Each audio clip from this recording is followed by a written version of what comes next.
8 de la mañana, 36 minutos en todo el país. Está con nosotros Agustina Bordigoni. Agus, buen día, ¿cómo estás? Buenos días, muy bien. Acá estábamos discutiendo de comidas. Antes de meternos en el ámbito de la política. Muy temprano, ¿no? Sí, no se puede comer milanesas todos los días. No. Y aparte es muy temprano para pensar en milanesas. Está muy bien, está muy bien. Bueno, Agus, vamos a meternos de lleno en lo que tiene que ver con lo que está pasando en México. Que bueno, hay un amplio pedido de solicitudes de asilo para con México. ¿Cómo está esta situación? Bueno, por un lado, las solicitudes de asilo entre 2014 y 2019 crecieron un 3000%. Este año, México se convirtió en el tercer país con mayor cantidad de solicitudes del mundo, después de Estados Unidos y de Alemania. Lo que está pasando es que, además de ese récord de solicitudes de asilo, hay un récord de detenciones en la frontera con los Estados Unidos. Un promedio de 7.800 detenciones por día de personas en esa frontera. Y lo que está pasando es que Estados Unidos y México están tratando de ver cómo solucionan esta situación, qué es lo que hacen, qué políticas conjuntas llevan adelante, ¿no? Además hay algunos dichos de algunos legisladores, principalmente de los Estados Unidos, que no ayudan, ¿no? Porque han planteado la problemática, la famosa, aquello que viene de Donald Trump, aquella famosa barrera, aquel famoso muro. Bueno, hay algunos que siguen pensando de esa forma y mantienen esta política. Sí, de hecho es uno de los temas más complejos frente a las elecciones de medio término, que son ahora las elecciones legislativas en noviembre. Y por eso preocupa tanto a Biden, porque no solamente en los partidos conservadores, sino en la población en general, la migración es un tema complejo, ¿no? Lamentablemente en esto conservadores y el resto están de acuerdo muchas personas en evitar la migración hacia el país.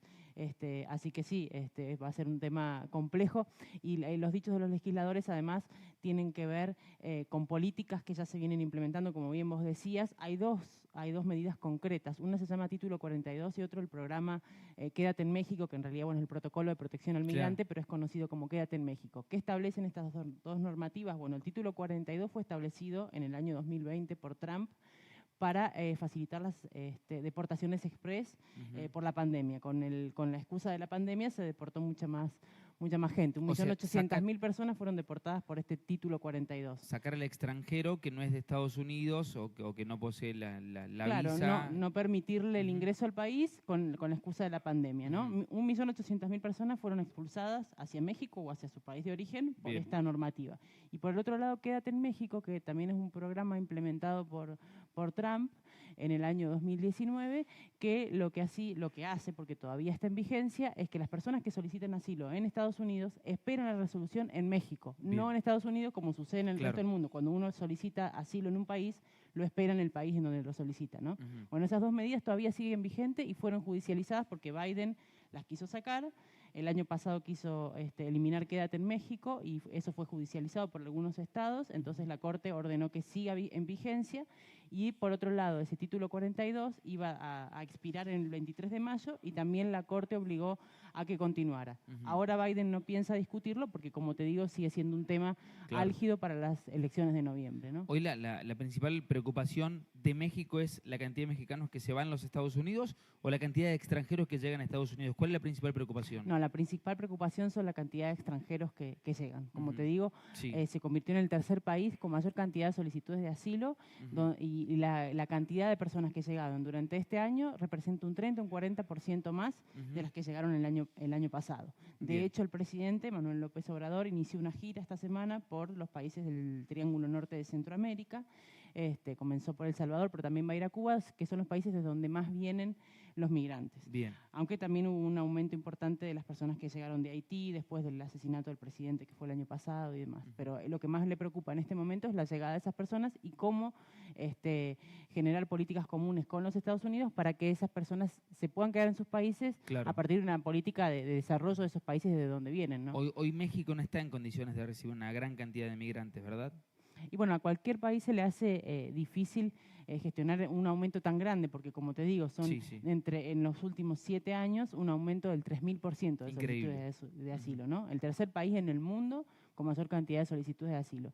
Y es un cambio muy repentino porque siempre México fue un país de tránsito, siempre las personas pasaron por México para ir a Estados Unidos, pero ahora se convirtió en un país de destino. Y eso, bueno, plantea un desafío para para cualquier país. Definitivamente.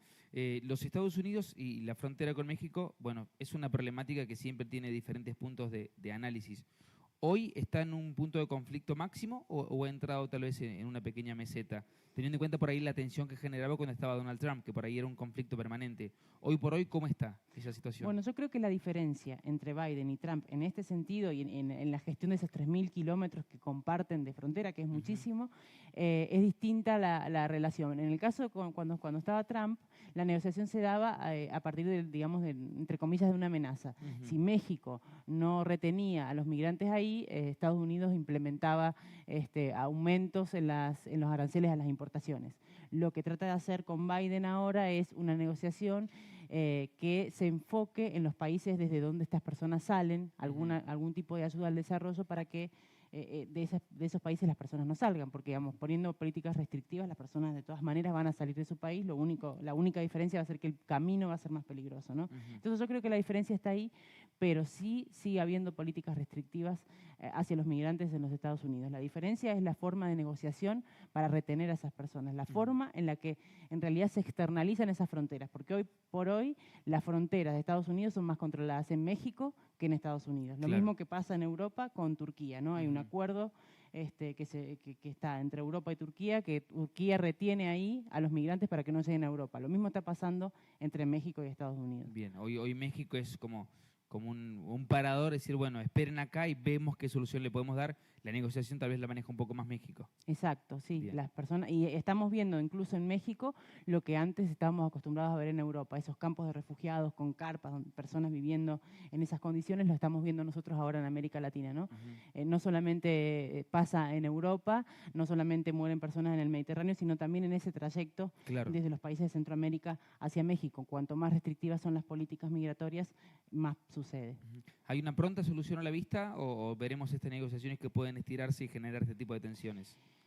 Y las negociaciones comenzaron el viernes pasado. La intención que tienen tanto Biden como López Obrador es de tener alguna respuesta para junio, que es la Cumbre de las Américas, pero no es un problema, no es un tema de fácil solución, sobre todo si aumentan las entradas, sobre todo si Biden quiere eliminar algunas de estas medidas y las Cortes se interponen y los estados se interponen, y más teniendo en cuenta las elecciones de noviembre. Yo creo que por lo menos hasta ese momento, no va a haber una solución concreta de decir, bueno, vamos a eliminar este tipo de medidas, porque a gran parte de la población, como te decía, lamentablemente no le gusta que lleguen migrantes. Hay muchos preconceptos, estereotipos sobre esto que no son fáciles de eliminar y no creo que se eliminen antes de noviembre, ¿no? Entonces yo creo que hay una negociación, quizás hay un apuro por esta Cumbre de las Américas, pero no una solución real, no por lo menos hasta noviembre y tampoco después porque es un tema complejo. Bien. Agus, gracias como siempre, un placer. No, gracias a vos. Seguimos hasta las 10, estamos, dale.